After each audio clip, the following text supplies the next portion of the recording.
토론회를 준비하면서 많은 분들이 안 오실까봐 사실 되게 걱정을 많이 했어요. 근데 어쨌든 선거 끝나고 제일 이 결과가 어떻든 간에 사실 이번 선거가 우리한테는 보수가 앞으로 어떻게 나아갈 것인가 획을 그는 굉장히 중요한 선거였기 때문에 끝나고 한번 그 논의를 하는 게 좋겠다고 저희가 판단을 해서 좀 진지하게 잡았는데 사실은 제가 6월 3일에 선거 결과가 좀 이거 취소해야 되겠다. 취소하자고 건의를 드려야 되겠다고 생각도 사실 했었는데 결과가 그래도 저는 이번 선거의 가장 핵심은 중도가 대한민국에 존재하는구나. 그 없다던 중도가 실제로 실체가 있는 사람들이고 또 많은 국민들이 양극단의 좌우를 밀어내고 합리적 보수를 선택해준 그런 선거라는 생각이 들어서 오늘 또 여러분들 우리 합리적 보수를 지향하시는 많은 분들 뵙고 함께 말씀을 좀 나누고 싶었고요.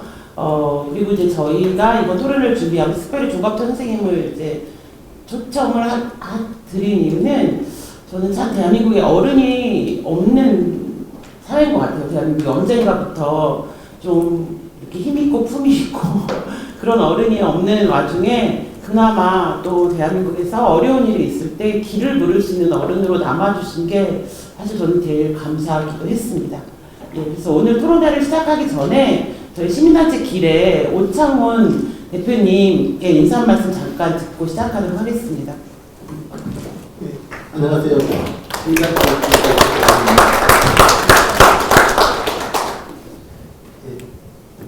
앉아서 말씀드리겠습니다.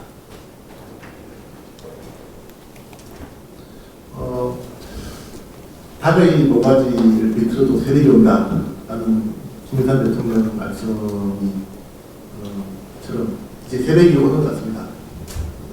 부산에서 김선 대통령을 이어서 새로운 보수의 대통령으로 첫 발을 내밀려는 윤석열 대표가 성공의 발을 알차겠습니다. 사실 이것은 비상경에 기울어진 운동장이라는 그 어려운 환경과 유언어게인 세력들의 끊임없는 저지 공작 이걸 두고 보수 제거라는 희망이 출발했다고 생각하고 있습니다. 사실 이재명 정부가 포퓰리즘을 내세우면서 돈을 뿌렸죠. 고유가 지원금이라는 막대한 자금을 살포하고 그리고 이제 일방통행 국정 운영을 하고 공소 취소까지 감행을 하면서 엄청난 악령을 뿌려주는데 여기에 대해서 견지한 민심이 표출되어졌다. 그것이 북부와 서울에서 표출되어진 것이고 보수적 대변의 희망을 보여주는 것이다 하는 것이고 이 모든 것이 공교롭게도 아닌 일사적인 흐름에 맞게 개혁적 보수를 지향하는 세력들에 대해서 중도 보수, 중도가 밀어주고 있다는 것을 보여주는 선거라고 생각합니다.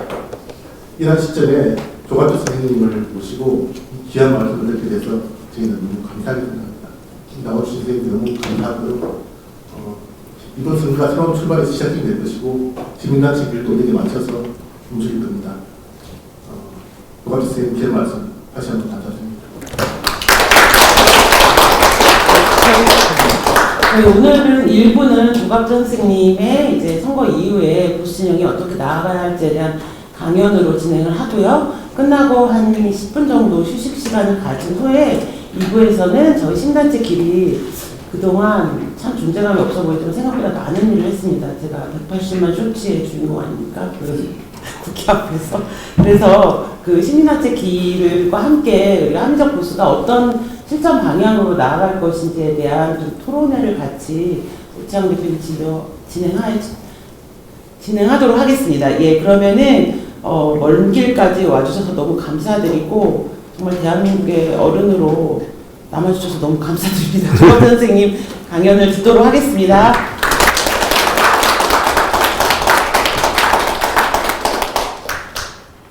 만약 한동훈 후보가 그 출구조사대로 1%포인트로 졌더라면 이 모임이 어땠을까요? 역시 선거는 이겨야 됩니다. Ballot is bullet이란 말이 있습니다. 투표장이 탄환이다, 총알이다. 이런 모택동은 이야기하기를 정치는 피를 흘리지 않는 전쟁이고 전쟁은 피를 흘리는 정치라고 그랬어요. 정치, 선거 이런 게 다 권력 투쟁이니까 이겨야 됩니다. 그런데 이겨도 이제 더럽게 이기는 사람이 있고 근사하게 이기는 경우가 있는데 이번엔 정말 근사하게 이겼지 않습니까? 그래서 제일 저로서는 편해진 게 한동훈 할 때 그 뒤에 붙이는 이름 한동훈 전 국민의힘 대표 이거 구질구질하지 않습니까? 이거 안 붙이게 되어서 되게 좋아요. 한동훈 의원 하면 되잖아요. 이제. 근데 오늘 보니까 한동훈 의원 벌써 제1호 법안 발의 뭐 이런 기사가 나왔더라고요. 하여튼 이분이 행동이 빨라요. 그리고 빠른 사람은 조금 실수하는 경우가 많아요. 근데 아주 정확합니다. 신속 정확한 행동력. 그래서 가끔 김영삼 전 대통령과 비교되기도 하는데 오늘 1호 법안 내용을 읽어보니까 아 역시 이분이 정치적 천재구나 하는 걸 느꼈습니다. 요새 송파구 등 여러 군데서 투표지 부족 사태가 나가지고 시위를 하고 있는데 거기에 대해서도 어떤 지침이 될 만한 내용이고 또 페이스북에 올린 거를 종합해 보니까 한동훈 의원의 주장은 우선 이거는 부정선거가 아니고 부실선거다. 이 용어가 굉장히 중요하죠. 부실선거를 부정선거로 하면 이건 선동입니다. 부실선거다는 걸 전제로 하고 그럼에도 불구하고 선관위가 이런 어처구니 없는 짓을 한 거는 선관위가 가지고 있는 이 갑질해온 그런 버릇이 남아서 그렇다. 그래서 법원에서 감사원이 선관위를 감사할 수 있도록 하는 그 법 개정, 감사원법에 그걸 넣겠다 하는 것이었습니다. 그렇게 되면은 감사원을 외부에서 감사원이 선관위를 감시하는 것만으로 해서 선관위가 많이 달라지고 선관위의 업무를 축소를 해가지고 권력기관이 아니고 갑질하는 기관이 아니고 선거 사무를 이행하는 거기에 충실하도록 만들어야 된다. 그것은 이제 정치권에 있는 분들이 많이 느끼는 건데 선관위가 이게 너무 구체적으로 관여를 많이 해요. 그러니까 이게 권력기관이 되어버렸어요. 그렇게 하면은 본연의 임무에 소홀할 경우가 많은 게 이런 거 아닙니까? 그래서 그 다음에 그렇게 하려면은 이 선거법을 개정을 해가지고 지금 선거운동 하는데 너무나 제한이 많습니다. 어떤 경우에는 누구 당선을 권하는 연설을 할 때는 마이크 잡고 하면 안 되고 마이크를 끄고 하면 괜찮다 뭐 이런 것까지 있잖아요. 그죠? 그 개소식에 가니까 그런 것까지 왜 합니까? 그래서 이 선거는 언론 자유를 보장을 해야 돼요. 그렇다면 다소 과장된 거 이런 것도 처벌 대상에 넣으면 안 됩니다. 그래서 그런 이야기를 그 제안 설명 비슷한 페이스북 글에 넣은 걸 보고 그 글 하나가 어떤 방향을 보여주는구나 하는 생각을 했습니다. 지금 이 젊은 사람들이 분노해가지고 시위를 많이 하고 있는데 그건 당연하죠. 너무나 말도 안 되는 잘못 아닙니까? 세상에 그런 일이 어디 있습니까? 그렇더라도 이게 또 과하게 하면 또 항상 문제가 생깁니다. 지금 이 시점은 그런 식으로 거리에 나가서 규탄하는 것도 필요하지만은 차분하게 지금 이번 선거의 의미를 되새기고 분석하고 여기 말한 대로 보수 재건의 길을 묻는 이런 쪽으로 생각을 모아야 할 때 아니죠. 그러면 잘못하면 이쪽으로 에너지가 낭비될 수가 있다 이렇게 생각합니다. 특히 요새 장동혁 대표가 재선거를 하자는 비슷한 주장을 하고 있는데 이쪽으로 가면 상당히 위험합니다. 재선거는 우리나라 역사에서 큰 규모의 선거가 재선거 해본 적이 없어요. 재선거 하려면은 그건 조직적인 부정, 3.15 부정선거 같은 게 일어나고 해야 그게 재선거가 되는 거지. 또 재선거를 하겠다는 게 무슨 말입니까? 아니, 이 6.3 선거를 그러면 처음부터 다시 하겠다는 겁니까? 아니면은 서울시장 선거 다시 하겠다는 겁니까?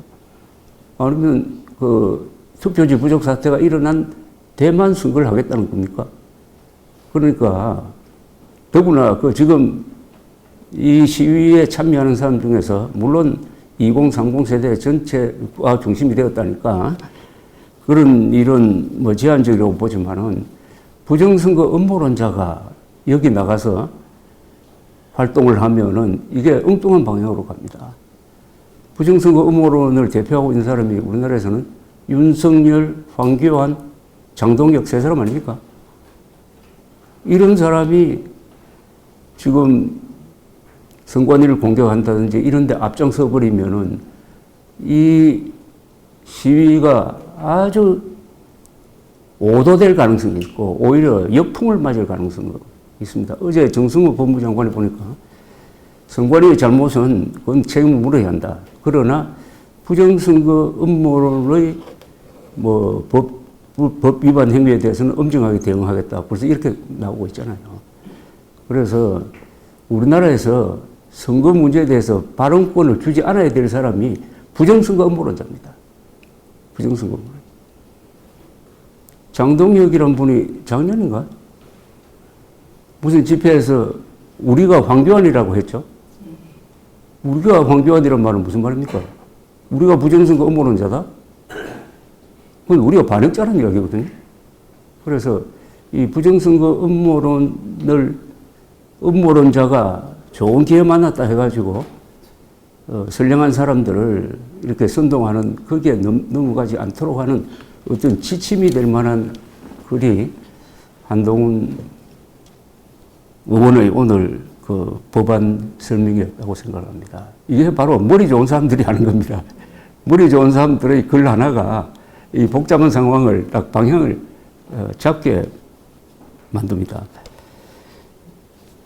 6월 3일 이 지방선거는 우리나라 역사에 남을 만한 선거고 아주 그 의미가 참 좋습니다.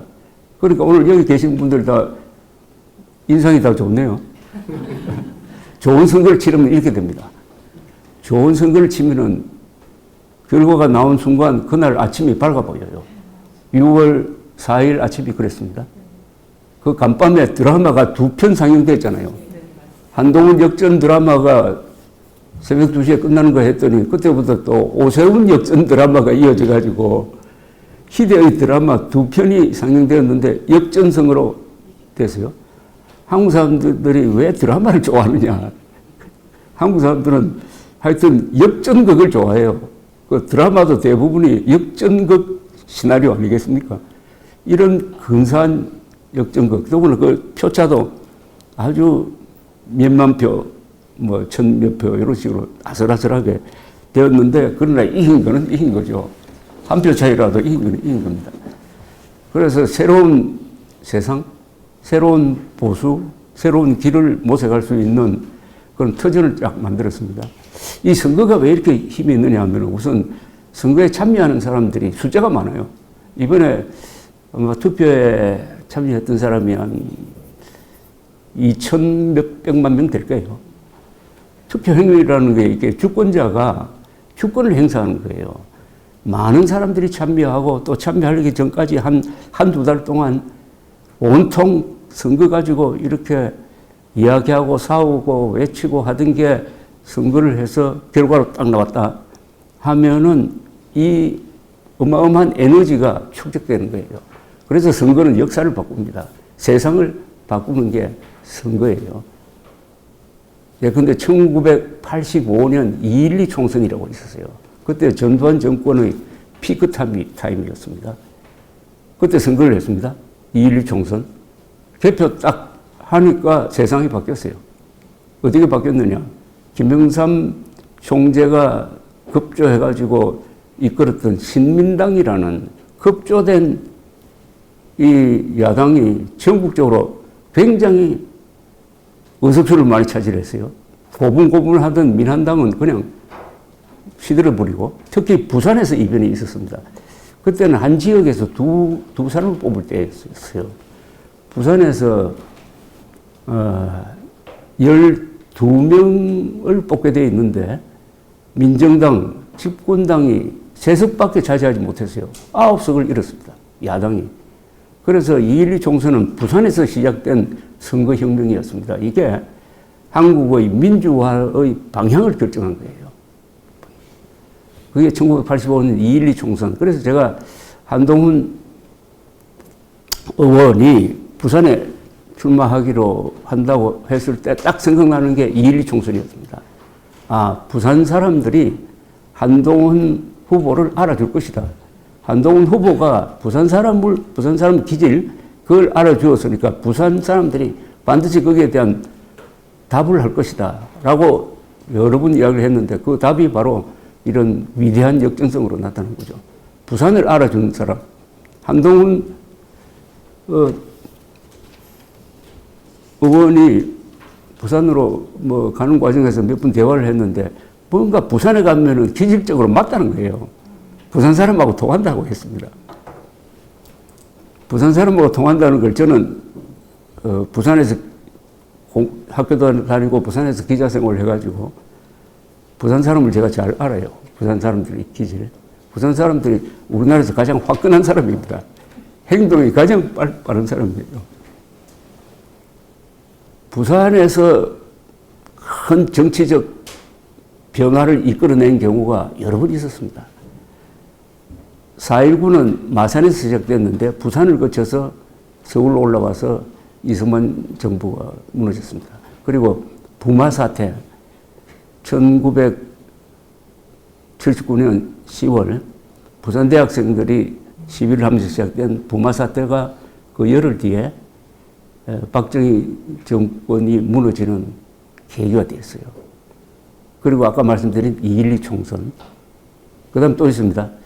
1987년을 여러분들은 기억하시는지 모르겠습니다만 영화도 87년이 있던데 1987년은 6.29 선언을 기점으로 해가지고 한국이 민주화의 흐름으로 넘어가는 거죠. 1987년, 85년 이 이야기는 우리 함은경 의원이 제일 잘 아시는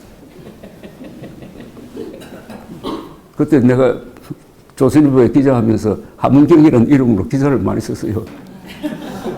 그 역사의 아주 핵심에 있었던 분인데 그 1987년 6월 18일로 기억되는데 부산에서 엄청난 시위가 일어나가지고 부산시청이 포위가 됐어요.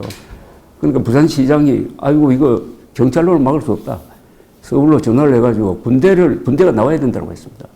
그래서 전두환 대통령이 그 다음날 6월 19일 회의를 소집해가지고 오늘 오후에 비상계엄령 칠 테니까 출동 준비하라고 지시를 내립니다. 그때 우리는 야 오늘 저녁부터는 비상계엄령이 펴지면은 반정부 기자들부터 잡아 넣을 텐데 나는 어디 가서 숨어야 되지 하는 고민을 하고 그러다가 오후에 생각이 바뀝니다.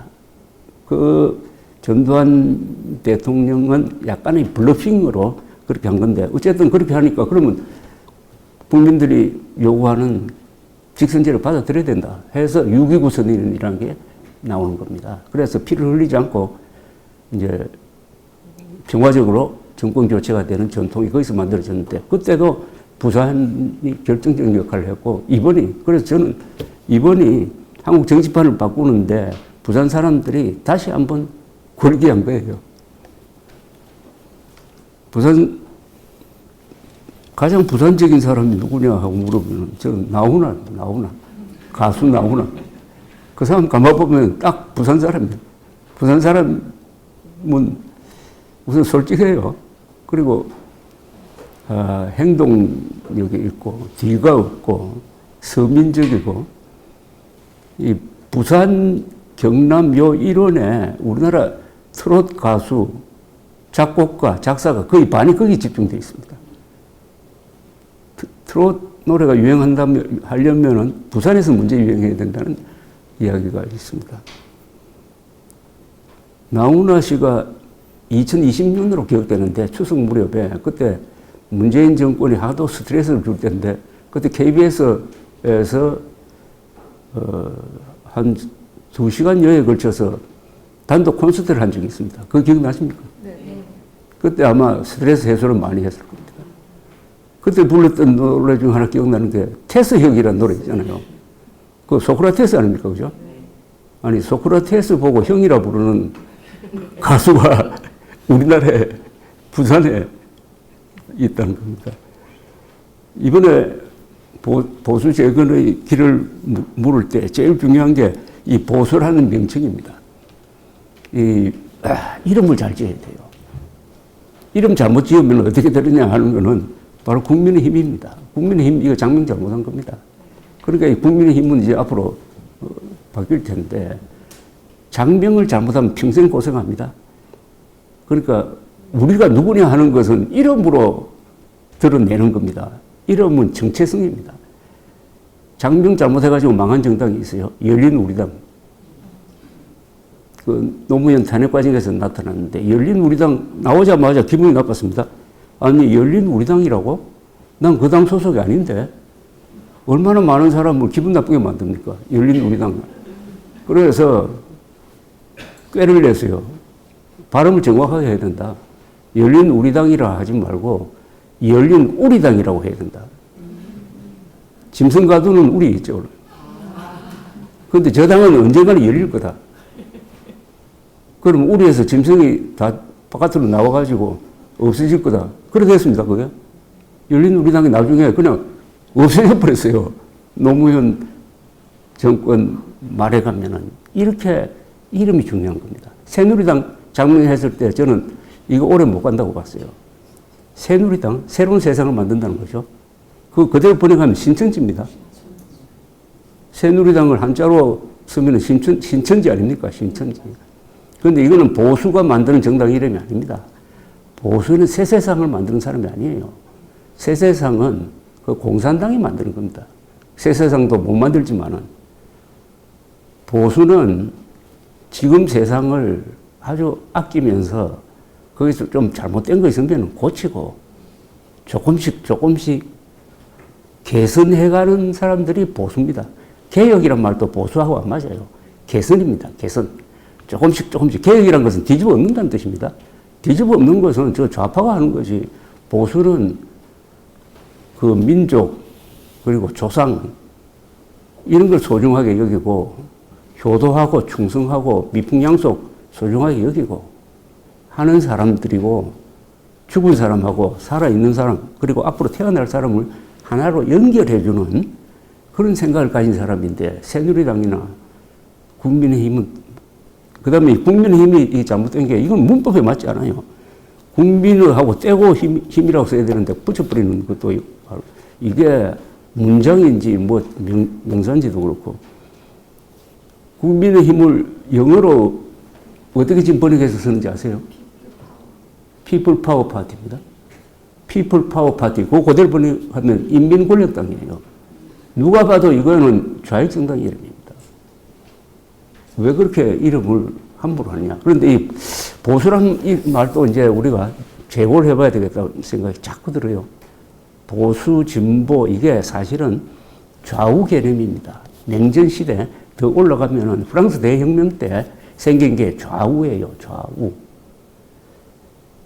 그런데 한국 사회에서 지금 딱 그렇게 구분할 수 있느냐? 보수, 진보로 구분할 수 있느냐? 근데 여론조사할 때 계속 당신 보수입니까? 진보입니까? 중도입니까? 물으니까 가만히 생각해보고 나는 보수도 아니고 진보도 아니고 중도인데 어느 하나를 선택해야 된다. 이런 고민을 주는 거예요. 이건 일종의 평가입니다. 또 현실이 맞지도 않아요. 그래서 저는 보수라는 걸 편의적으로는 지금 여기서도 보수라고 쓰긴 씁니다. 또 보수라는 말이 나쁜 말은 아니니까 앞으로 이 보수를 확장하고 재구성할 때는 이 보수란 말 대신에 다른 말을 만들어내야 된다 하는데 요새 한동훈 의원이 그런 이야기를 많이 해요. 이분이 헌법 사실 상식을 존중하는 사람이 국가 중심 세력이 되어야 된다. 그런 이야기 많이 하죠. 헌법 사실 상식. 헌법 사실 상식을 존중하는 행동하는 국민들이 역전승을 해야 된다. 이런 문장을 많이 씁니다. 워낙 많이 쓰니까 그게 여러 사람 입에서도 헌법 사실 상식 이렇게 아주 편하게 나오더라고요. 이게 힘입니다. 이게 언어의 힘입니다. 이 명사를 잘 만들면 그 명사가 힘을 얻어요. 그러면 그게 역사를 움직일 수가 있습니다. 그래서 저는 국가 중심 세력이란 말이 참 좋아요. 국가 중심 세력. 여러분 그 말 하면 힘이 안 생깁니까? 국가 중심 세력이 누구냐? 헌법 사실 상식을 존중하는 사람. 얼마나 될까요? 지금 보수라고, 당신이 보수냐고 물으면요. 내가 보수라는 사람 25%밖에 안 됩니다. 중도라고 하는 사람은 한 35%. 진보가 한 30%. 보수는 줄어들었어요. 보수 단계를 해봤자 25%밖에 안 돼요.